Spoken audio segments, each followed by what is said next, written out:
কৃত্রিম বুদ্ধিমত্তা বা এআই এর দ্রুত ব্যবহারে চীনের শ্রমবাজারে বড় ধরনের পরিবর্তন দেখা দিয়েছে। বিভিন্ন খাতে এআই ও রোবটের ব্যবহার বাড়ায় অনেক কর্মী চাকরি হারাচ্ছেন। ভবিষ্যতে আরও চাকরি চলে যাওয়ার আশঙ্কায় রয়েছেন অনেকেই।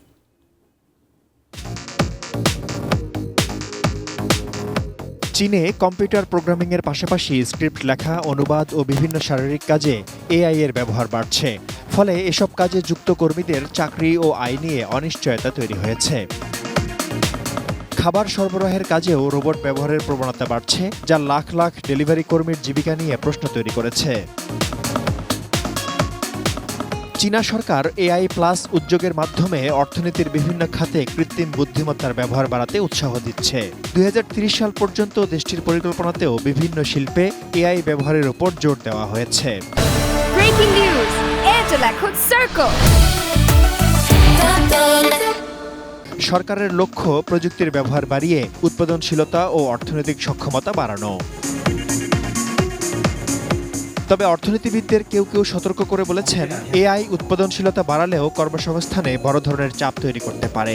বিশেষ করে যেসব কাজ নির্দিষ্ট দক্ষতার মধ্যে সীমাবদ্ধ, সেসব কাজে কর্মী ছাঁটাইয়ের ঝুঁকি বেশি। So if your role is narrowly concentrated in these areas, it's very likely that a lot of what you do is being taken over by AI.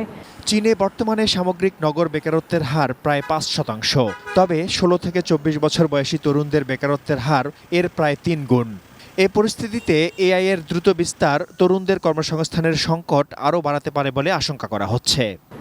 The actual impact, because it's still unfolding. I think this year we are seeing more stories of the impact on the labor market. তবে দীর্ঘমেয়াদে AI ও রোবটের ব্যবহার চীনের জন্য কিছুটা সুফলও আনতে পারে।